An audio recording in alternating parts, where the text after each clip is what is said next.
চলে এসেছি শনিবারের সাত সকালের সুর কথায় সুরে নজরুল নিয়ে। আমি সংযুক্তা আপনাদের সকলকে স্বাগত জানাচ্ছি। আর স্বাগত জানাচ্ছি আজ একটা খুব মিষ্টি মেয়ে এসেছে, শর্মিতা।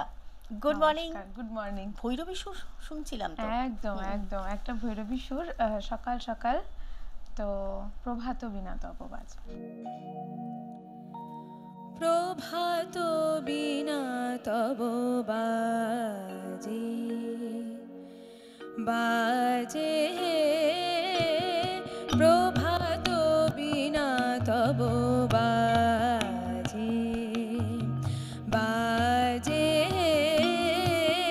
প্রভাত বিনা তব বাজে, উদার অম্বর মাঝে, উদার অম্বর মাঝে, প্রভাত বিনা তব বাজে।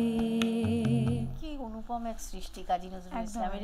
ভৈরবীর চলনটা এত সুন্দরভাবে, আর তেওড়াটা মানে এত সুন্দরভাবে পাখোয়াজে এত হয়, সুন্দর। তো সকালটা একদম মনে হয় হ্যাঁ একদম প্রভাত হচ্ছে, সকালটা আমাদের শুরু হচ্ছে, সকালটা দেখা যায় জাঁকজমক ভাবে শুরু হচ্ছে একদম। আমরা শর্মিতার কাছে যাই, পরে একটা খুব চমৎকার গান, আমাদের ভীষণ পছন্দের একটা গান। চৈতালি চাঁদিনী রাতে,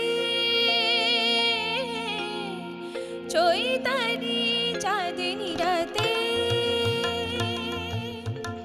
নবমালতীর কোলে মুকুল নয়ন মেলে, নবমালতীর কোলে মুকুল নয়ন মেলে, নিশি জাগে আমারি সাথে, চৈতালি চাঁদিনী রাতে,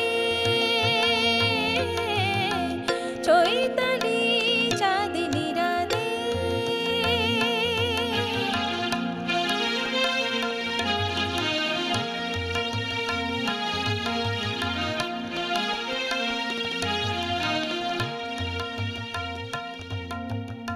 বাহ বাহ, এই তিনজনকে আমি বললাম তিনটে বাহ, মানে অপূর্বদা হঠাৎ করে একদম ম্যাজিক্যাল। মানে আমি ওইটা, মানে আমি সত্যি বলছি, ভেবেছিলাম ওটা আমি একবার যেই দেখলাম অপূর্বদা পাখোয়াজটা ধরে নিয়েছে, তাহলে আমি এখন এটা দুবার করব।